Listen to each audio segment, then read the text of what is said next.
जो महानुभाव को वाल्मीकि रामायण से संपर्क होगा, उन्हें एक जगह एक प्रसंग मिला होगा। एक बार एक कुत्ता भगवान राम के दरबार में अपनी फरियाद के लेके पहुंचा। जब वो उसके दरवाजे पे पहुंचा, गेट पे, तो न जाने कौन सी ऐसी परिस्थिति आई कि उसे अंदर जाने नहीं दिया।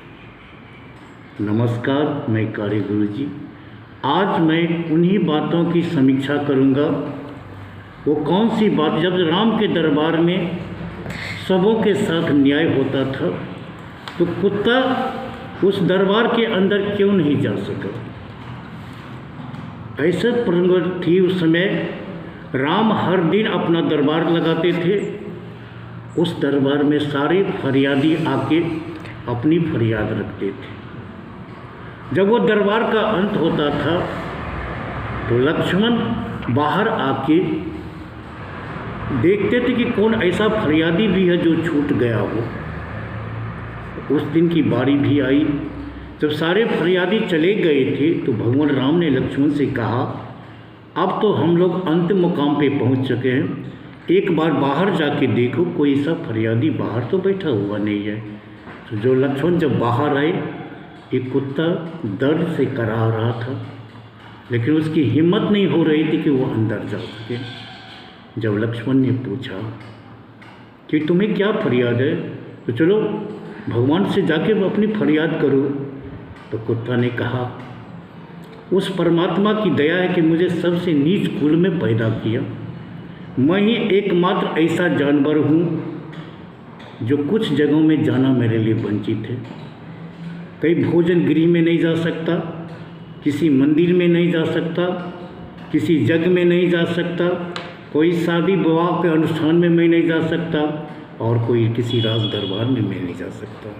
पता नहीं किस पाप की सज़ा है जो मुझे अंदर जाने से रोक रहा है।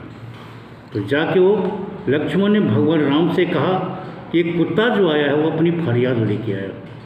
भगवान राम सीधे दौड़ते हुए गेट पे पहुँचे। उसने पूछा कुत्ता से, तुम्हारी क्या दुख है।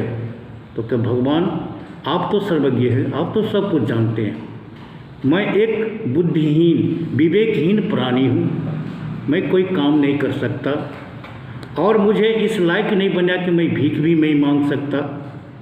आपने मुझे वो जगह दिया जहाँ कोई भोजनालय हो, कोई मंदिर हो, लोग खा के जूठन जो फेंकते हैं उसी को मैं चाटता हूँ। आज भी मैं एक भोजन जूठन के चाटने जा रहा था, एक संत ने मेरा पत्थर मार के पाँव तोड़ दिया। भगवान राम की एक ऐसी कैसी बात। तो कहा उस संत को बुलाया जाए। तो लक्ष्मण ने जब उस संत को बुलाया तो पूछा कि आखिर ये मजरा क्या कि तुमने से पाँव तोड़ दिया। तो संत ने कहा कि मैं भूखा था, मैं भिक्षाटन करके लाके कुएं के पास मैंने अपना भोजन रखा। जब मैं पानी लाने के लिए कुएं पे गया, ये कुत्ता ने जाके मुझे छू दिया। और आप जानते हैं कि कुत्ता बड़ा निर्घिन जाति होता है, तो मैं भोजन कैसे करता, इसलिए मैंने पत्थर मारा, उसका टांग टूट गया। तो भगवान राम कहे, ये देखो ये विवेकहीन है, इसके पास बुद्धि नहीं है, ये किसी के सामने भीख भी नहीं मांग सकता है।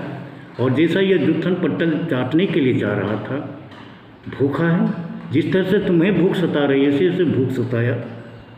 और इसने अपने स्वभाव के कारण मौका मिला तुम्हारा भोजन को छू दिया, तो इसके लिए तुम दोषी हो, ये दोषी नहीं है। ये तुम्हें भगवान ने हमने तुम्हें हाथ पांव सब कुछ बुद्धि दिया है, तो तुम भी उसी ढंग से विवेक किया जो एक विवेकहीन है।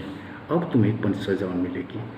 तो कुत्ता से पूछा कि अब बताओ तुम इनको की सज़ा दी जाए, जो सज़ाएँ तुम कहोगे मैं इसको सज़ा दी। तो कहा कि महानुभाव, मैं इनको चाहता हूँ कि किसी शिवालय को मठ का मठाधीश बना दिया जाए। तो संत ने तो खूब खुश हुआ कि मैं तो मठाधीश बन गया। और भगवान राम ने लक्ष्मण को कहा कि जो सामने में जो शिव मंदिर है, उस मंदिर का इसे मठाधीश बना दिया गया। वो संत बहुत ही खुश हुआ कि मुझे तो बहुत ऊंचा दे दिया गया, पद दे दिया गया, मैं तो प्रमोशन मिल गया। तो दरबार के जितने भी दरबारी थे उन्होंने पूछा कि महानुभाव आपने कैसा फैसला किया, आपने उसे प्रमोशन, उसे ऊंची पद दे दी। तो कहा कि इसी बात नहीं है, मंत्र वही होता है जो पापी होता है, जो आए हुए मंदिर के धन को खा जाता है अपने परिवार के वास्ते में, उसी का जन्म कुत्ते में होता है। इन्होंने इतना बड़ा जघन्य पाप किया है और जब उस पद पे पहुँचे हैं वही कुकर्म वो करेंगे, दान की हुई वस्तु को अपने में करेंगे। यही बात को महंत जी आए हुए धन को, पात्र को वो पूरे जीवन में खा जाते थे, कोई भलाई का काम नहीं करते थे, उनका जीवन भी दूसरी बार कुत्ते में मिला, उनको भी वही सज़ा मिलेगी जो इस कुत्ते को मिला।